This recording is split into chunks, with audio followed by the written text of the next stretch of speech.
Guys, we're in the grouper capital of the world, Madeira Beach. We're out fishing with Captain Anthony Belmonte from Figured It Out Charters. Wait till you see the story behind this grip of fish that I have in my hand. But what we're shooting for today is the grouper trifecta, right? The ultimate grouper trifecta. We want to get a snowy grouper, a Yellowedge Grouper, as well as a Kitty Mitchell all in one day. I'm fishing with some very advanced slow pitch jig guys. A lot to learn from this video today. I have Chad with me, I have Jim with me, I have Josh with me. Stick around, this is gonna be cool. This particular bunch of guys are advanced slow pitch guys. My buddy Chad has spent a lot of time in Japan fishing with the guys that started this whole deal of slow pitch jigging. A lot of his buddies have really adopted the things that he's doing, as well as this is the group of guys that I went to Japan with. So to be on the water with some experienced guys was nice, and just knowing that we're all dropping jigs, we're all kind of doing the same thing, except for there's little bits and tips that we could pick up from each other on the water and learn together. Our morning kicked off. We were leaving the dock at 3:30. No signs of Jim. Just as we were about to get out of cell phone service, we get a call and he set his alarm for the wrong time. So we went back, we got Jim, and we started our day. Departure time was 3:30. It is 4:30. I almost told you guys before. However, we've had time to think about your punishment, Jim. Yeah, we got a couple lined up. First, that rain gear's got to come off.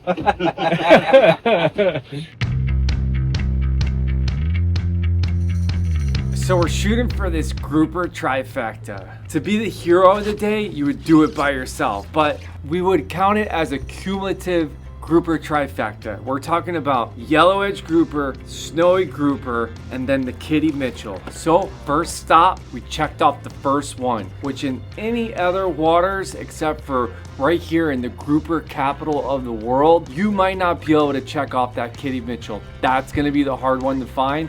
However, with Anthony Belmonte, it's almost a surefire deal. Probably 15-pound kitty on the 400-gram Garachinagi dropper. PE2. What's that in American? It's like 15-pound in American. Okay. So you can only keep one of these fish per boat. So definitely be aware of the regulations if you're going out and you catch a Kitty Mitchell, because it's not one per angler, it's not anything other than one per boat. So, you know, ideally you want that first one to be a good one, and then go ahead and move on to somewhere else, because you don't want to keep catching these fish unless you've got the proper descending tools, which we do on the boat. We did manage 2 of them, we kept one, other one went back down on the descending tool, and we moved on to our next place. So I kicked off the day with a porgy, which is one of my favorite fish in deep water because they're so delicious, they fight great, and it was just a nice start to my day.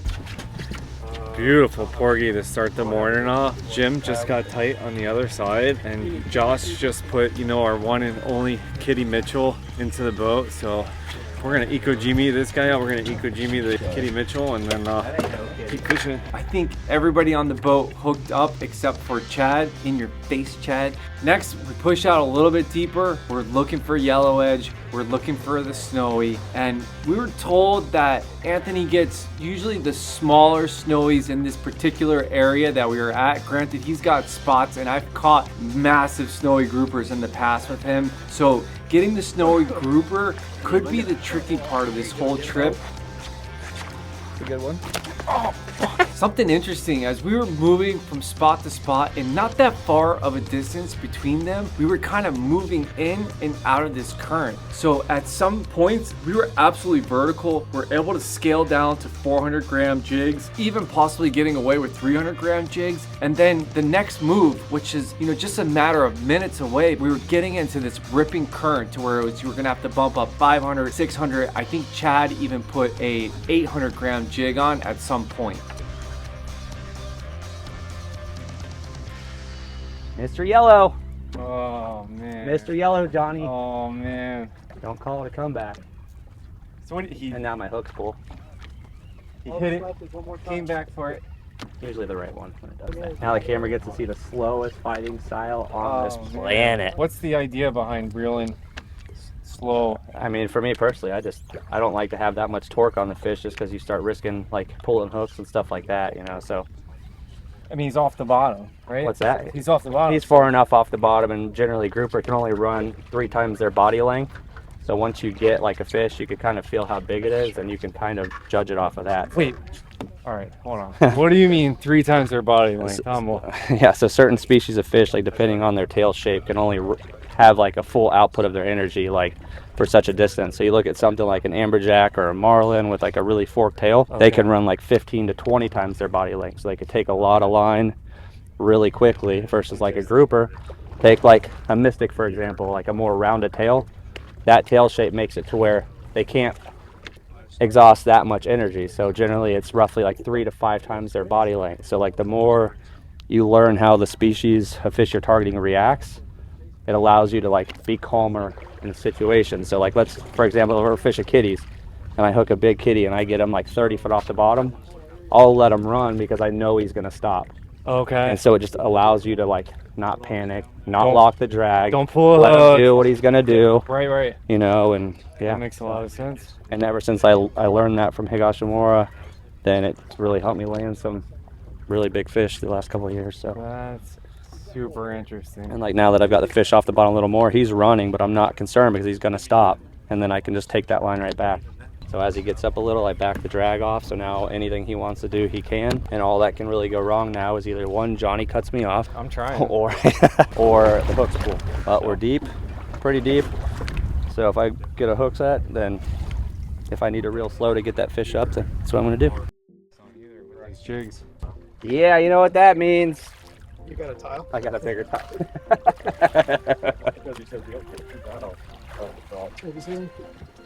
He's floating. He's floating. Oh!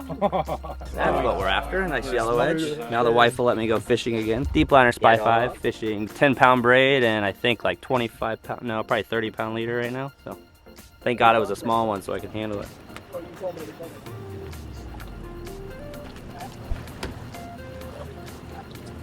If you guys want to try this, you just got to find the lateral line. You come up to this first gill rake here, and the brain's going to be right in there. So that's going to kill them right away for us. Simple as that. We're going to bleed it. Yellowedge generally don't bleed that much, so don't be concerned if you cut them and they don't dump out too much blood.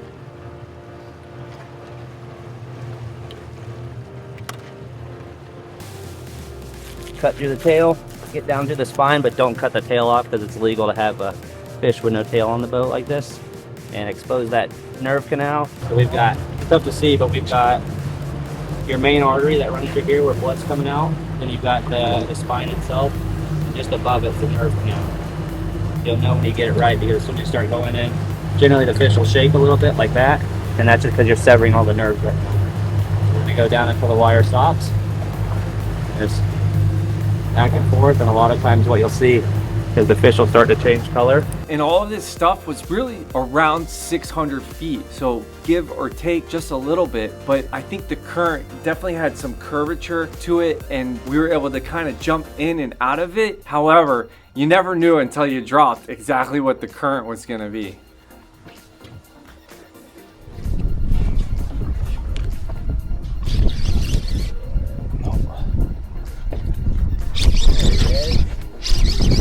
There we go. There we go. Fish on. Oh, I needed that. Not that I've had a long run, but it's been a solid hour without even a bite. Well, maybe a bite, but nothing taking the hooks. Oh.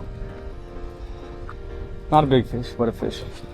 So something interesting about this bite was I got the first hit and I got a little run out of it, and then it felt like it got heavier, and then it felt like it got heavier again. What's yours feel like? I think I got a porgy. Porgy? Yeah. All right, you're going porgy. I'm gonna go small yellow edge. Let's see who's right. We'll see. We'll see. Or it's gonna be a snowy. Trifecta Oh, complete. the trifecta complete. That's right. That's what we're shooting for. So something interesting is whenever you're in close proximity to like another angler and you're not sure if you're across or not, like moving your tips close to each other really gives you like a good perspective of the angle of your line and can let you know if you're across or not. If you're, you know, 5 feet away, 10 feet away from, you're really not going to know. Ooh, Pinned him. it's almost like the cartoons where the, you know, the cartoon characters' eyes pop out and they go, woo! Yeah. That's, oh, did I get a double header? Yeah, it's a long tail and a Yeah. And a yellow. long tail and a. Nice. What in the world? What? I got 3! No way! That is crazy! Awesome. That is insane! Dude, and they're good long. I'm gonna stop fishing. I'm done fishing for the rest of my life. That's it. I'll never do this again. Blew all your RNG. Dude, that is the coolest thing ever. Whoa, that is sick. Going down it? Yeah, that's fucking cool. I've done 3 fish at one time, but usually it's like you're getting into like a school of small Almaco jacks or a school of blue runners. Never this quality of fish on one jig. It was just a jig loaded with deliciousness. So, and you'll see that longtail sea bass don't yield a lot of meat, but what's on it is really good. Where Figured It Out Fishing Charters leaves out of is Madeira Beach, grouper capital of the world. Through John's Pass, which is the area that we left out of, there is more grouper brought through and put on the docks there than anywhere else in the United States. Oh, I tell you what, if there's one fish I got dialed in, it's the longtail sea bass.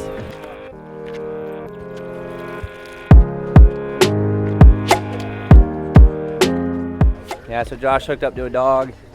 So usually the bigger snowies come underneath the longtail. So he dropped down, hooked up, made some really solid runs. So right now it's looking like either a big snowy or a big yellowedge. So currently Josh's PB snowy's 31, so hopefully he can smash it, and we got a 40 coming up. So we'll see. It looks like he's got it beat right now. So in the beginning, like, Josh was really heavy on the fish. You know, the fish pulled some drag. But he got under control. Now that it's up off the bottom some, he backed the drag off. Now if the fish needs to run a little bit like we talked about earlier, he can. So now it's just all about being gentle on it. Hopefully we don't pull the hooks from trying to stop that fish in the beginning. So now it's just a finesse game. Too much ass on this Yeah, side. he got water in his boot. That's secretly why I sat over here, just to make sure it filled up on him. See ya. You see it? Awfully yellow. What is There he it? is, baby. What is Looks this? like There he is. That's the right one. What is it? That is the right one, my friend. No, it's a giant snowy dog. Snowy or it's a little Warsaw. I'm just glad I don't have a forked tail. Yeah, it's a dog fish right here, boys. Dog fish. There's your 40 snowy, Joshua. Nah, it's not Yeah, 40. He's 40. That's a nice snowy, man. Secretly, I Heck hope it's yeah. not. That is nice. Yeah, Johnny, dog. what is that? What is Man, that, dog. bro?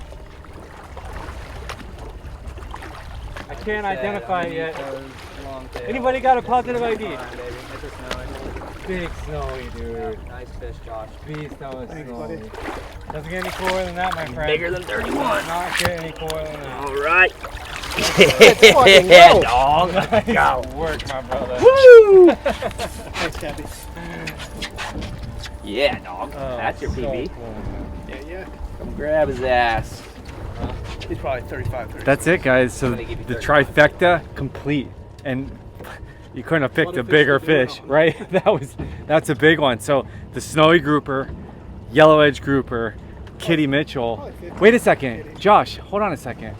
Have you caught all 3? Not yet. So I need so my if, yellow edge. so if you get a yellow edge, it's gonna be a personal I'll have the deep water grouper slam. ultimate grouper trifecta, baby. All right, yellow edge for Josh. I'm rooting for you, man. So it was pretty cool. We had the big snowy grouper. Even Anthony was pretty surprised to get one that size in this area. I believe everyone on the boat had a yellowedge grouper, and then also the Kitty Mitchell. So if Josh would have just gotten the yellowedge grouper, granted he caught that beautiful snowy grouper, he would have had the personal trifecta. However, we had the boat. That's the right one, baby. Let's go. Ooh, back off the drag a little bit. The 2 longtails and a yellowedge. Back off that drag a little bit. Do what? Backing off the drag.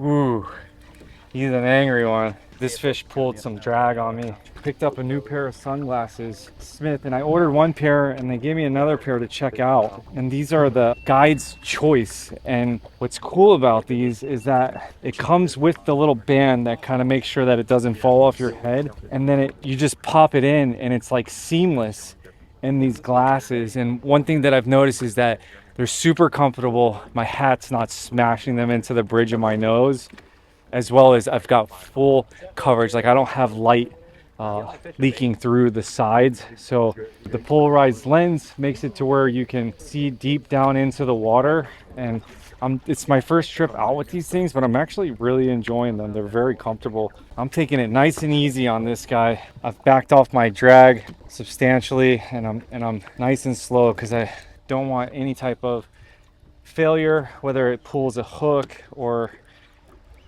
a split ring, whatever the case may be. Chad just got tight next to me, and I can tell you guys that this is turning out to be an absolutely incredible trip. You're okay. Yeah, you're still okay. Yeah. I like it. We practice that in the onsen in Japan. Yeah, well, that's what we do before we go to Japan. Yeah, you work on your. When we get to Japan, we are like samurai swordsmen. Yep. We work on gingerly touching our tips in the Japanese onsen together.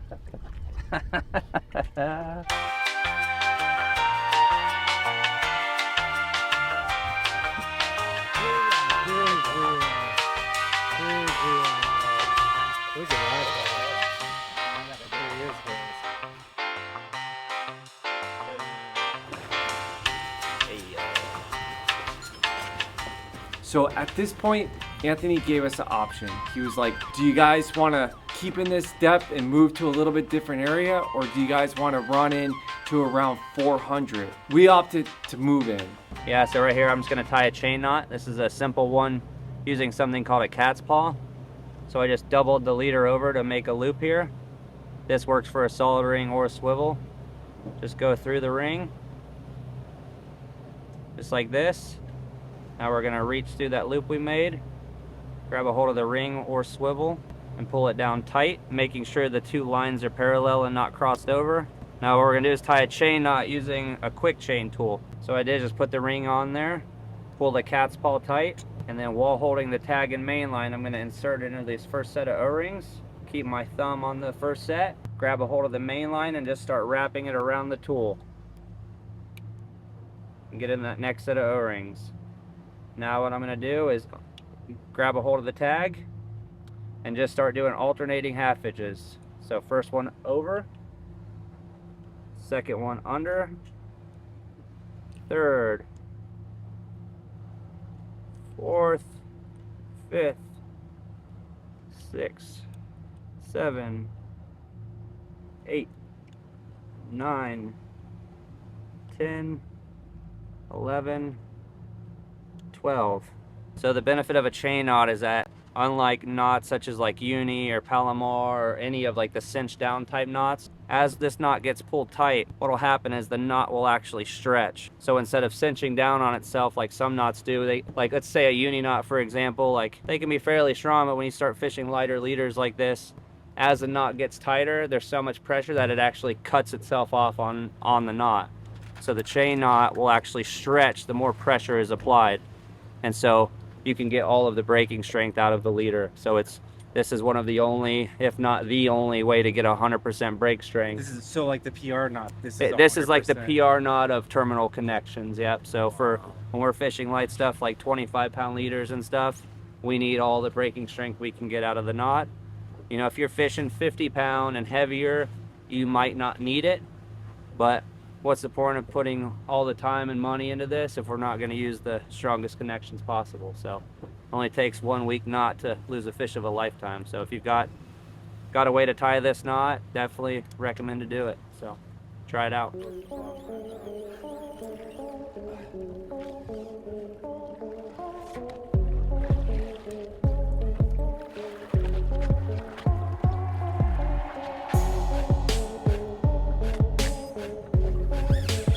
That was way up. Was it?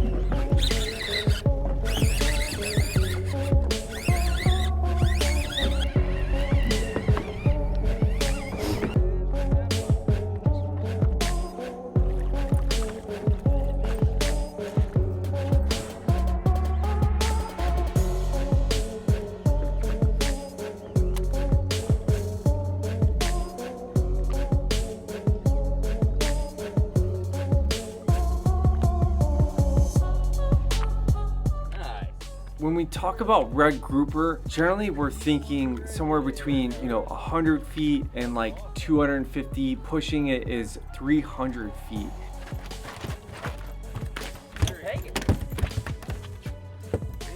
Dude, he's there. That's what I love. I think they're the hardest fighting grouper, like for the size, man, like pound for pound. Take that, little shallow water action. Yeah, beautiful red grouper. It's a spike cobra from Deep Liner. No glow, just straight silver. Oh, I lied. I coated this one with UV coating, so little cheater trick.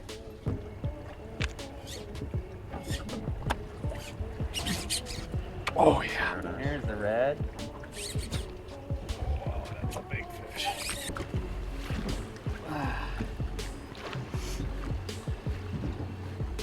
Did I ever tell you guys that the drag on this PJM 2.5 is just butter smooth? I absolutely love it. Love it, love it, love it. The right one? Oh, Yeah, it looks like a red. does it? Oh man, I would be so fired up if that is a red grouper. Yeah, it's a red I just said I'm gonna catch Yeah, one the he same called size as Chad, and look at that. Before we Nice. dropped, I said I'm gonna catch one the same size. That is awesome. Oh, yeah, if you don't mind. Look at that. Look at that. Red grouper, guys. They get big. They get big, but that guy's, definitely a decent keeper.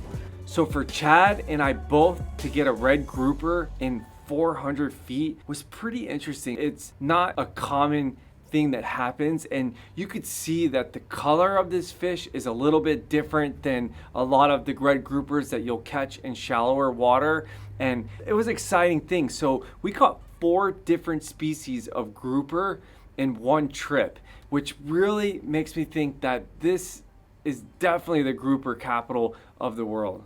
What a freaking awesome day of fishing.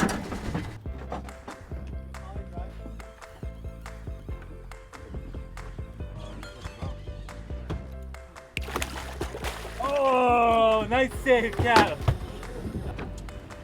There he is. Red snapper. So Chad, Jim, and Josh, these guys, they're just that next level jigging guys, right? And there's so much to learn from them, and it doesn't mean that you have to do everything that they're doing. You could take and leave some of the stuff. However, I can tell you, these guys catch fish. They've got it figured out when it comes to dropping jigs. They have a good understanding of how the jigs work. They have a good understanding of their gear and how to switch things out in order to get a fish to strike. For a day of fishing, God, but to talk about like just variety of fish. Wait. No? We're gonna see who's bigger. Oh, that's right. So, Chad swears his is bigger, but I know mine's is bigger. So, red grouper's going back. Forgot about that. What happened? We're gonna find out. Uh-oh. Mine's bigger.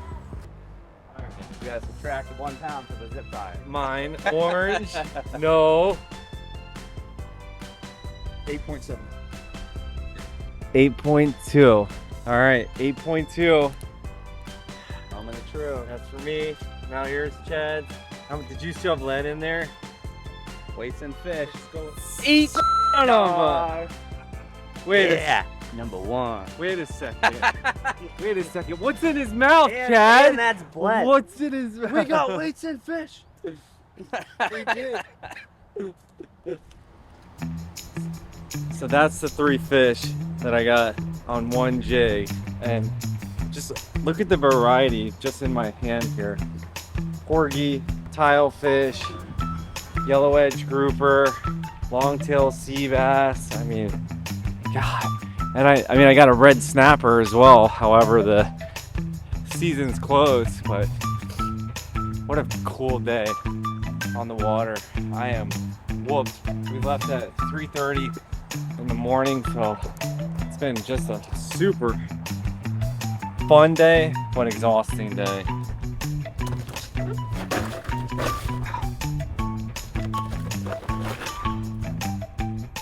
Oh, that's a haul.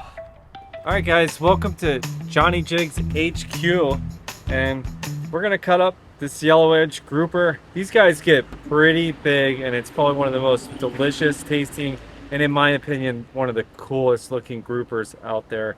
I love the neon yellow, and his eyes match the fins and the pec fins. But you can see that we eco-gemied this fish, and this will keep the fish preserved longer. So if I wanted to just even freeze this fish or leave this fish out for a little while longer, it's gonna stay nice and fresh. So I usually feel with my finger right here at the head, so you can kind of feel the soft spot, and then it gets hard right there. So you're able to just go right and follow that soft spot into the head, and this just makes sure that you don't lose anything. So then I turn my knife around, and just a very shallow incision along the skeleton and the fin there, just to kind of outline the fish per se. And then I come back with a little pressure downwards and roll right up the fish. And I'll do that again just till I get to the spine. Make sure I'm not losing anything. Then once in a while I try to get a little greedy and get too much meat in the head, and then you can't lift it up. But now you can see what's happened is I got a little close to it, so I got to come back over the top, and I'll just go ahead and roll back down the other way of the fish. And then gotta get through the pin bones right here, and the rest of this will just kind of very nicely come off super easy right over the rib cage. And you can see if you had another fish that wasn't eco-gemied, you could see the difference in the flesh on the fish. It's a complete difference, and every fish that we caught on this trip was eco-gemied. So every fish, you know, that went home with the fellas was taken care of and preserved correctly. Granted, you don't have to do it, and it's still delicious. It's just a better way. When you spike the fish in the head, it's a humane way of dispatching the fish so it doesn't suffer in any way. So other side's basically the same. We're gonna roll right down the spine there.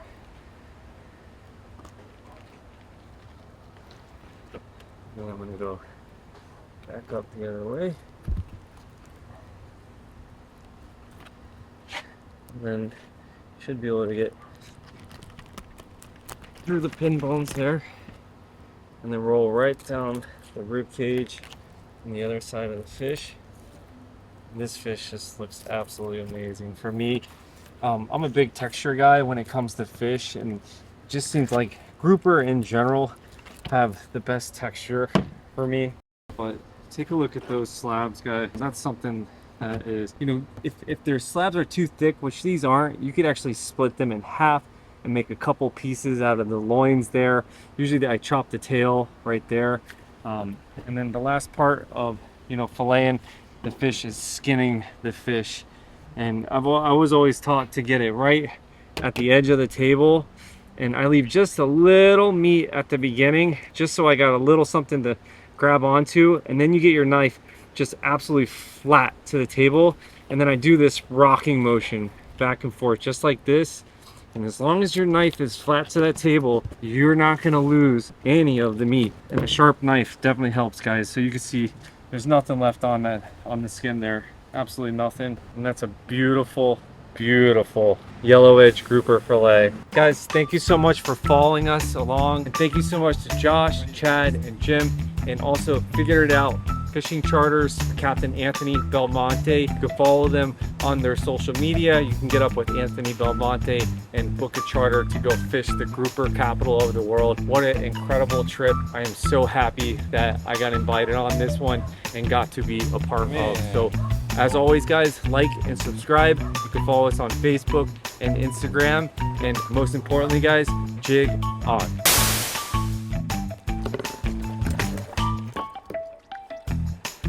There you go, Jimbo. Good one.